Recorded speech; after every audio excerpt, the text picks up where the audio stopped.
Salve secundaristas, Clayson de volta. Hoje nós vamos falar do Flávio Bolsonaro. Sim, o senador Flávio Bolsonaro, ele que faz parte da família de políticos Bolsonaro, foi o segundo. Nós temos a história aqui nesse vídeo, neste card lindo. Aí você entra nesse card aqui, nós estamos falando um pouco sobre a família de políticos Bolsonaro, mas agora parece que a casa deu uma caída, rapaz.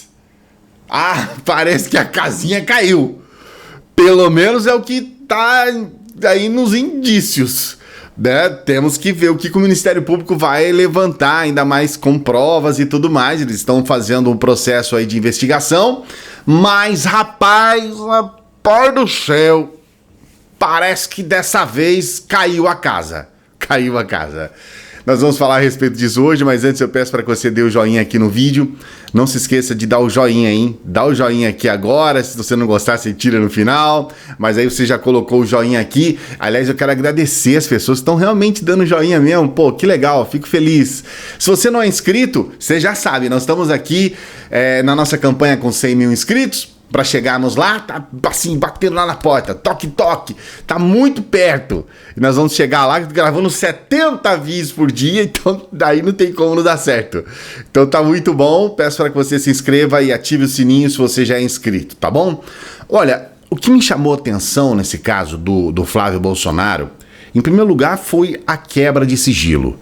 Para que você possa realmente aprovar uma quebra de sigilo, e nesse caso, eu até vou colocar aqui para você a íntegra, você vai ver aqui na descrição dessa decisão. Então, olha, são 95 nomes, gente. Sabe, você vai ver aqui, o original não tem, obviamente, o número, né, de CPF, mas tem um nome de 95 pessoas e empresas cuja quebra de sigilo está nessa decisão. Tá? Depois você dá uma olhadinha aqui na descrição ou nos comentários. Acho que nos comentários, qualquer coisa que você coloca em descrição de vídeo agora é desmonetizado. Mas é importante você ter informação. Então, há um número muito grande de pessoas envolvidas. Esse é o primeiro ponto. O segundo ponto, há pessoas que estiveram no gabinete do Flávio, mas também no gabinete do Jair, trabalhando. Ou seja, eles têm pessoas em comum. Eu vou traduzir para você com muita simplicidade, com muita clareza, o que está sendo apresentado pelo Ministério Público, pelo menos até o momento. É importante você saber o que está acontecendo. O primeiro ponto, há uma confirmação feita pelo próprio Fabrício Queiroz, o assessor e motorista do Flávio. Ele, o Fabrício, na sua segunda versão, ele diz que há sim a prática do rachadinha, de um funcionário pegar uma parte do seu salário e fazer, segundo o Queiroz, uma doação. Então vamos lá. Na primeira versão do Queiroz foi aquela conversa fiada de que ele fazia rolo com carro. Aquilo não deu certo, porque como você bem sabe, para você vender um carro, você tem que ter alguma prova, uma comprovação, alguma coisa. Como é que vai passar um carro aí? Como é que você vai comprar um carro, vender um carro e cadê o carro? Então era necessário ter a comprovação, ele não conseguiu e aí ele partiu então para a segunda versão. Qual é a segunda versão? Ele realmente pegava uma parte do salário daqueles funcionários do gabinete do Flávio Bolsonaro para que essa doação pudesse servir para ações políticas para o próprio Bolsonaro. Era uma doação. Olha, não é crime que isso ocorra, tá?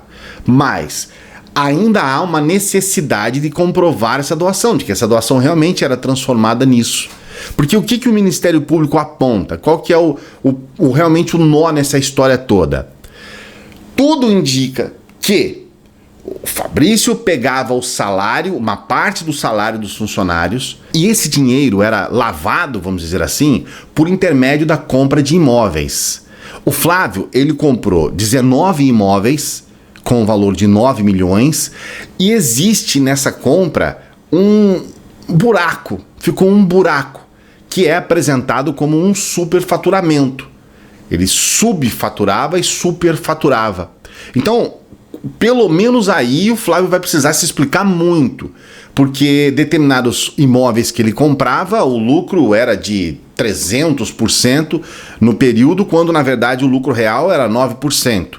Então há uma discrepância gigante mesmo que ele tenha a documentação, mesmo que ele tenha as escrituras, mesmo que tudo esteja, entre aspas, vamos dizer assim, correto, pelo menos à primeira vista, ele não tem como, na verdade, explicar de maneira prática um lucro tão exorbitante, a coincidência de tantos imóveis terem esse lucro exorbitante, no momento em que exatamente o seu Fabrício Queiroz estava pegando dinheiro dos funcionários, cara. Você consegue entender onde é que está o nó nessa questão? Então, quer dizer, há uma doação, né, uma doação política que, na verdade, acaba se encontrando mais ou menos com o valor superfaturado dos apartamentos. Isso é um indício muito sério, muito grave, muito contundente de corrupção. Muito provavelmente nós estamos falando de um corrupto, segundo, logicamente, o Ministério Público, e baseado naquilo que já está levantado como prova. Ou seja, como eu disse para você, a fala do Fabrício Queiroz dizendo que realmente pegava o dinheiro dos funcionários, esse encontro, né, entre a documentação da venda e da compra, ou seja, é feito ali um contraste entre esses dois, e aí você fala, caramba, tem alguma coisa. E o que acontece em resumo? O que acontece na realidade? É claro que eu não posso vir aqui e falar, Flávio corrupto, mas, meu amigo, muito provavelmente o Flávio será condenado, muito provavelmente, é claro que o Ministério Público tem que provar, o ônus da prova é do Ministério Público. Se o Ministério Público não provar nada, tá de boa pro Flávio e pro Queiroz e para essas 95 pessoas aí como um todo. A questão não é essa. A questão é que, de fato, se uma dessas pessoas, dessas 95 pessoas, que assustadas com alguma questão específica, abrir o bico e falar, não, eu realmente dava dinheiro para o Queiroz, cara, e aí esse dinheiro de alguma forma não for, no caso do Queiroz, não for apontado um lastro, porque mesmo que seja uma doação a título político, eles vão ter que se explicar muito em relação a essas verbas. Vai ter que achar um lastro. O Ministério Público, os promotores, inclusive, ressaltam que ele tem entre os sócios a Listel S.A., que é uma empresa sediada no Panamá, conhecido paraíso fiscal, onde você manda dinheiro e ele some. E há uma necessidade também de falar a respeito desse assunto, que o Flávio precisa explicar o motivo de ter uma empresa em um paraíso fiscal. Os autores também do documento citam que o Conselho de Controle de Atividades Financeiras, o COAF, ele considera como sérios indícios de lavagem de dinheiro a realização de operações imobiliárias, né, envolvendo pessoas jurídicas. Esses sócios também têm domicílio em países com tributação favorecida, ou seja, a negociação feita de forma nebulosa, trazendo um intermédio de paraísos fiscais nessa história toda. E tanto para o comprador quanto para o vendedor dos imóveis. Então, nessa ação, o Ministério Público, inclusive, afirma que encontrou elementos que indicam a prática no gabinete, né, ainda quando era deputado, dos crimes de peculato, que é a apropriação por funcionário público de bens, lavagem de dinheiro, organização criminosa. Então, os indícios são graves, as denúncias são graves e tudo leva a crer que nós realmente estamos caminhando para a comprovação logo de imediato, com 5 meses de governo, com um dos filhos envolvidos em corrupção. Tudo leva a crer que Flávio é um corrupto. Flávio Bolsonaro é corrupto.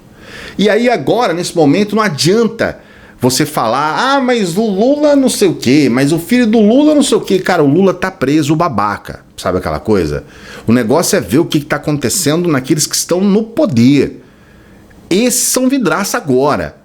E se realmente for confirmado isso, se isso respingar no Bolsonaro, nós estamos rumo ao desastre total para esse governo. O Flávio, confirmado, tudo isso aqui, porque nós estamos falando aqui de questões que precisam ser confirmadas. Confirmado isso, ele pode ser cassado, inclusive. Ele pode ser cassado como no seu mandato de senador. Então as coisas estão bem complicadas, nós estamos acompanhando de perto, não adianta a gente se deixar levar por essas conversas dos bolsonaristas que tentam de todas as formas colocar argumentos anti-PT, argumentos de corrupção no passado para justificar o que aconteceu com o Flávio. Se ele roubou esses milhões, ele tem que ser preso, ele tem que ser responsabilizado por isso, tem que rodar legal, cara, tem que rodar rápido. Se ele realmente estava roubando, se ele realmente estava se apropriando de dinheiro, de verba da Assembleia, tem que ser preso, porque isso é crime. E crime que é sujeito à prisão. Então nós estamos aqui para não apenas pedir para que essas respostas venham rápido, para que essas confirmações, ou não, pode ser que não se confirme, tá? Pode ser que não, entende? Apesar de tudo, pode ser que não. Mas a gente pede para que isso se resolva rápido e para que a gente tenha justiça sendo feita. Porque o que a gente menos quer no momento que nós estamos hoje é gente hipócrita. É gente que aponta o dedo para o outro, sendo ele próprio muito pior do que para quem ele está apontando o dedo. Então vamos esperar, vamos aguardar e realmente, se confirmar tudo, esse canal aqui vai ser o primeiro a pedir a prisão de Flávio Bolsonaro. Pode ter certeza absoluta disso. Se você gostou do vídeo, dê o seu joinha, por favor, precisamos do seu joinha. Ah, você não é inscrito no canal? Esse é o momento. Se inscreva porque nós estamos junto com você para chegar nos 100 mil inscritos, cara. Nossa meta, 100 mil inscritos no canal, tá muito pertinho, tá pertinho demais. Então se inscreva no canal, veja esse vídeo, porque esse vídeo é muito bom. Vídeo bem legal para você. Aqui embaixo nós temos o vídeo que fala sobre o Foro de São Paulo. Se você ainda não viu esse vídeo, é importante também. E a gente se encontra numa próxima. Até lá.